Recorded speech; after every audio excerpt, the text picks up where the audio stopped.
I'm Christine Dunbar from SpeechModification.com, and this is my Smart American Accent training. In this video, we'll talk about how native speakers will pronounce "you've got to be kidding." So you can hear how when I say "you've got to be kidding," it's a little bit different than if I were to read each of these words. You have got to be kidding. Obviously, if I'm speaking word by word, it doesn't sound fluent and it doesn't sound like native speech. It's correct. I'm not using incorrect pronunciation there, but it doesn't sound natural. So what's the difference between "you have got to be kidding" and "you've got to be kidding"? First of all, "you've got to be kidding" is something that I would typically use in more casual speech. However, the phrase "you have," even in professional speech, most of the time in almost every context, a native speaker is going to use the contraction "you've," and what that sounds like is "you've." So oftentimes when you see the contraction "you've," "I've," etc., you're not always sure how that should sound and how it should be pronounced, and a non-native speaker might use too much vowel here. So they might say "you have," "you have." And so thinking of it as one word, "you've," rather than "you have," is your first start in this phrase. And then for "got to," we link those together and we reduce the vowel in "to" to a schwa sound. Sounds like "ta." And so we sometimes write that "gotta," and that's again casual. So in written speech, you would write "got to," but you might still say "gotta." You gotta. Either "got to," but more likely, because now the T sound is between two vowels, it's going to change to a flap.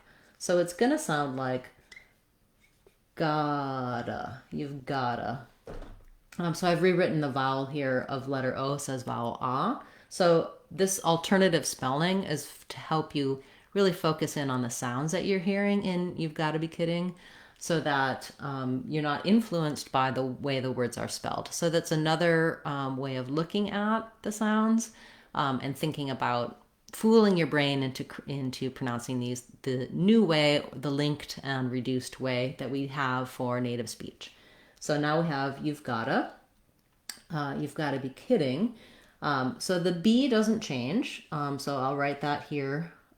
It's the same as the bumblebee. I've written it with two E's, so you know it is the tense E. It stays the same. And then "kidding" also is going to stay the same, but here's where our main stress is in this phrase. So I want to be thinking about the kid being the most important part of this whole phrase, and then my "ing" at the end. So when I'm looking at the pattern, the stress pattern for "you've got to be kidding," it follows the rules for American English stress. And so what I want to hear here is that these three parts, "you've gotta be," are all very short, and they're about the same length as this whole word "kidding." You've got to be kidding. You've got to be kidding. That's why these reductions happen in "you've got to be," is because in order to say that fluently with the right rhythm relative to the "kidding," which is longer and stretched, I need to do reductions so that I can very smoothly and quickly say "you've got to be," "you've got to be." So as you're initially practicing this, you can go slower for the whole thing. Try to keep the relative speed the same though. It'll sound like "you've gotta be kidding." You've gotta be kidding. You've gotta be kidding. You can also practice the "you've gotta be" by itself. Build that up from gotta be, you've gotta be, you've gotta be. So that all comes smoothly, and it's almost like this is one word altogether, and then "kidding" is our second word. So big difference between "you have got to be kidding" to "you've got to be kidding." Thank you for this request. If you have a phrase that you know you'd like a little help with how to sound natural and like a native speaker, you can leave that in the comments for this video or any of my videos.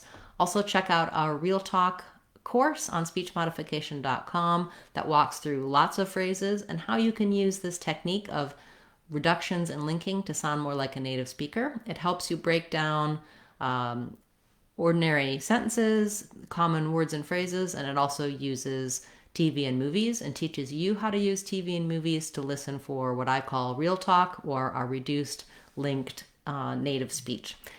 I'll be back again tomorrow with a word of the day video, and Saturday we'll have our live question and answer class. Thank you so much, those of you who have been liking, sharing, commenting. It really does help support the channel, and a special shout out to our subscribers and channel members. I really appreciate your support. Look forward to seeing you in a class coming up soon. I'm Christine Dunbar from speechmodification.com. Remember, if you want to sound like a native speaker, you can do it.